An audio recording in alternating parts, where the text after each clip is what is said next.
നമസ്കാരം. ഇപ്പോൾ ലോകമെമ്പാടും ഉയരുന്ന ഒരു ചോദ്യം അമേരിക്ക ഇറാനെ ആക്രമിക്കുമോ എന്നുള്ളതാണ്.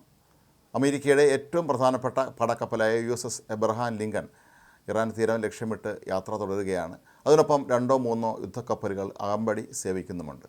ഡൊണാൾഡ് ട്രംപ് കഴിഞ്ഞ ദിവസം വളരെ കർശനമായ താക്കീതാണ് നൽകിയിരിക്കുന്നത്. ഒരുപക്ഷെ അമേരിക്കയുടെ ലക്ഷ്യം ഇറാൻ ആക്രമിക്കുക തന്നെയായിരിക്കും എന്ന് വേണം കരുതാൻ. ഇറാനിലെ വിദേശകാര്യമന്ത്രി അതേസമയം തങ്ങൾ ആക്രമിച്ചാൽ തിരിച്ചടിക്കുമെന്നൊക്കെ മുന്നറിയിപ്പ് നൽകിയിട്ടുണ്ട്. അഗരാച്ചി എന്ത് കണ്ടിട്ടാണ് ഈ ഒരു മുന്നറിയിപ്പ് നൽകിയത് എന്ന് ഇനിയും വ്യക്തവുമല്ല. ഇവിടെ ഇപ്പോൾ ഉയരുന്ന ഒരു പ്രസക്തമായ ചോദ്യം, എന്താണ് ട്രംപിൻ്റെ ശരിക്കുമുള്ള ലക്ഷ്യം? ഇറാൻ്റെ ആണവ കേന്ദ്രങ്ങൾ തകർക്കുകയാണോ, അതോ ഇറാനിലെ ഭരണകൂടത്തെ അട്ടിമറിക്കുന്നത്? അതായത് ഇറാനിലെ പരമോന്നത മതനേതാവായ അയത്തുള്ള അലി ഖമേനിയെ പുറത്താക്കാനോ അതല്ലെങ്കിൽ വധിക്കാനോ ആണോ അമേരിക്ക തീരുമാനിച്ചിട്ടുള്ളത്? ഏതൊരു 2 ചോദ്യങ്ങൾക്കും ഉത്തരം ഇനിയും അമേരിക്ക വ്യക്തമാക്കിയിട്ടില്ല. എങ്കിൽ പോലും അമേരിക്കയെ സംബന്ധിച്ചിടത്തോളം ഈ രണ്ടും അമേരിക്കയുടെ ശത്രുക്കൾ തന്നെയാണ്. ഒന്ന് ഇറാൻ്റെ ആണവ പദ്ധതി തന്നെയാണ്.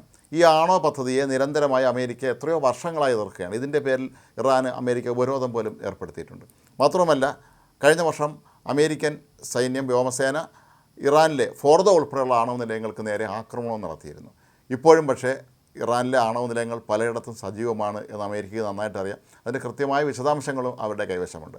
അങ്ങനെ നോക്കുമ്പോൾ ഈ ബാക്കിയുള്ള ആണവ നിലയങ്ങൾ കൂടി തകർത്താൽ പക്ഷേ അത് രൂക്ഷമായ തോതിലുള്ള മറ്റ് ചില പ്രതിസന്ധി സൃഷ്ടിക്കും എന്ന് ട്രംപിന് നന്നായിട്ടറിയാം. ഉപദേഷ്ടാക്കൾ അക്കാര്യം വ്യക്തമാക്കിയിട്ടുണ്ടെന്നാണ് പറയപ്പെടുന്നത്.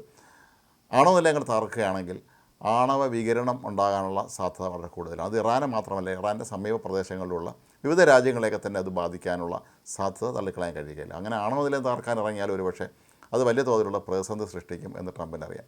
മറ്റൊന്ന്, ഖമേനി വേണമെങ്കിൽ അമേരിക്കയ്ക്ക് പിടികൂടാം. വെനിസ്വേലയിൽ മഡൂറോയെ പിടികൂടിയതുപോലെ വേണമെങ്കിൽ അമേരിക്കയിൽ കൊണ്ട് വിചാരണ നടത്താം. ആയിരക്കണക്കിന് ആളുകളെ കൂട്ടക്കൊല ചെയ്തതിന് നേരത്തെ നിരപരാധികളെ തൂക്കിക്കൊന്ന്, അങ്ങനെ നിരവധി കാര്യങ്ങളുണ്ട്. ഇത്തരം കുറ്റങ്ങൾക്ക് വേണമെങ്കിൽ അമേരിക്കയിൽ വിചാരണ നടത്താം. പക്ഷേ ഖൊമേനിയെ വധിക്കാനോ അതല്ലെങ്കിൽ അദ്ദേഹത്തെ പിടികൂടിക്കൊണ്ട് പോകാനോ അമേരിക്ക ശ്രമിക്കുമോ എന്നുള്ളത് സംശയകരമായൊരു കാര്യമാണ്. ഇതിൻ്റെ അടിസ്ഥാനപരമായ വിഷയങ്ങളിലൊന്ന്, അയത്തുള്ള അലി ഖമേനി മഡൂറോയെ പോലെ രാജ്യത്തിൻ്റെ പ്രസിഡൻ്റല്ല, ഒരു മത നേതാവാണ് എന്നുള്ളതാണ്.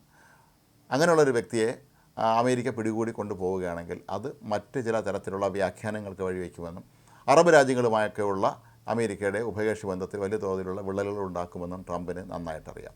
അങ്ങനെ നോക്കുമ്പോൾ ഇപ്പോൾ നമുക്ക് തോന്നുന്നൊരു കാര്യം, ഇതൊരു ഷോ മാത്രമായിരിക്കുമോ എന്നുള്ളതാണ്. ട്രംപിൻ്റെ ഒരു രീതി നമുക്കറിയാം. അദ്ദേഹത്തിൻ്റെ സ്വന്തം സോഷ്യൽ മീഡിയയിൽ കുറിപ്പിടുക, പിന്നീട് പിൻവലിക്കുക തുടങ്ങിയ കാര്യങ്ങളൊക്കെ തന്നെ ട്രംപിൻ്റെ സ്ഥിരം ശൈലിയാണ്.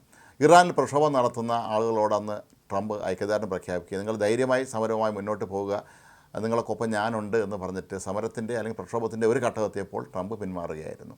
ശരിക്കും പറഞ്ഞാൽ ട്രംപിൻ്റെ വാക്ക് വിശ്വസിച്ചാണ് അവിടെ ഏറ്റവും അധികം ആളുകൾ ഇറാനിൽ തെരുവിൽ ഇറങ്ങിയതെന്നാണ് പറയപ്പെടുന്നത്. അവരിൽ 30,000-ഓളം പേർ കൊല്ലപ്പെട്ടു എന്നുള്ള വാർത്തകളാണ് ഏറ്റവും കൂടുതൽ പുറത്തു വരുന്നത്. പക്ഷേ സർക്കാർ പറയുന്നത് 3,000 പേർ കൊല്ലപ്പെട്ടു എന്ന് മാത്രമാണ്. അവിടുത്തെ ആശുപത്രികളും ശ്മശാനങ്ങളും മോർച്ചറികളും എല്ലാം തന്നെ ഈ മൃതദേഹങ്ങളെ കൊണ്ട് നിറഞ്ഞിരുന്നു എന്നാണ് പറയപ്പെടുന്നത്. ഏതായാലും ഇതിൻ്റെ പേരിലാണ് ട്രംപ് പലതവണ ഇറാന് മുന്നറിയിപ്പ് നൽകിയത്. ഏതായാലും ട്രംപ് ഇറാന് മുന്നറിയിപ്പ് നേരത്തെ നൽകിയിരുന്നതൊക്കെ തന്നെ ഇതിൻ്റെ പേരിലായിരുന്നു. നിങ്ങൾ കൂട്ടക്കൊല നടത്തുകയാണെങ്കിൽ ഞങ്ങൾ അവിടുത്തെ ജനങ്ങളുടെ സഹായത്തിന് എത്തും എന്നുള്ളതാണ്. ഇതിനിടയിൽ അമേരിക്ക നേരിടുന്ന മറ്റൊരു പ്രശ്നം, ഇറാനിൽ ഖമേനി ഭരണകൂടത്തെ അട്ടിമറിക്കുകയാണെങ്കിൽ അവിടുത്തെ മതഭരണകൂടത്തെയും അവിടുത്തെ പ്രസിഡന്റ് പെഷസ്ക്യാനെ എല്ലാം തന്നെ പുറത്താക്കുകയാണെങ്കിൽ പകരം ആരെ പദവികളിലേക്ക് നിയോഗിക്കും എന്നുള്ളതാണ്. അമേരിക്കയിൽ കഴിയുന്ന ഇറാനിലെ ശരിക്കും കിരീടാവകാശിയായി നേരത്തെ വാഴിക്കപ്പെട്ടിരുന്ന റൈസ പഹലവിയെ ഇറാനിലെ ഭരണാധികാരിയാക്കുമോ എന്നുള്ള ചോദ്യത്തിന് മുമ്പ് ട്രംപ് തന്നെ പറഞ്ഞൊരു മറുപടിയുണ്ട്. അദ്ദേഹം നല്ല മനുഷ്യനാണ്, പക്ഷേ നല്ല ഭരണാധികാരിയാണോ എന്നെനിക്ക് സംശയമുണ്ട് എന്ന്. കാരണം റൈസ പഹലവിയെ സംബന്ധിച്ചിടത്തോളം അദ്ദേഹത്തിന് അധികാരവുമായി യാതൊരു ബന്ധവുമില്ലായിരുന്നു. വളരെ ചെറിയ പ്രായത്തിൽ തന്നെ പഠിത്തത്തിനായി അമേരിക്കയിലെത്തിയതാണ്. പിന്നെ അദ്ദേഹത്തിൻ്റെ പിതാവ് സ്ഥാനഭ്രഷ്ടനാക്കപ്പെട്ടതിനെ തുടർന്ന് അമേരിക്കയിലെത്തി അവിടെ വിദ്യാഭ്യാസം പൂർത്തിയാക്കിയ റൈസ പഹലവിയെ സംബന്ധിച്ചിടത്തോളം ഈ ഭരണപരമായ കാര്യങ്ങളെക്കുറിച്ചൊന്നും തന്നെ വലിയ പിടിപാടുണ്ടാകാനുള്ള സാധ്യതയില്ല. അപ്പോൾ അങ്ങനെ ഒരു പ്രശ്നം അവിടെ നിലനിൽക്കുന്നുണ്ട്. എങ്കിൽ പോലും ട്രംപ് ഒരുപക്ഷെ ആ മധ്യപൂർവ്വ ദേശത്തെയൊക്കെ തന്നെ തൻ്റെ സ്വാധീനം ഒന്നുകൂടി വിലപ്പെടുത്തുന്നതിന് വേണ്ടിയാണോ ഈ ഇത്രയും വലിയ പടക്കപ്പലുകളുമായി രംഗത്തെത്തുന്നത് എന്നുള്ള സംശയം സ്വാഭാവികമായും ഉയരുന്നുണ്ട്. ഏതായാലും ട്രംപിൻ്റെ മനസ്സിലിരിപ്പ് എന്താണെന്നുള്ള കാര്യം നമുക്ക് ഒരിക്കലും പെട്ടെന്ന് മനസ്സിലാക്കാൻ കഴിയുകയില്ല.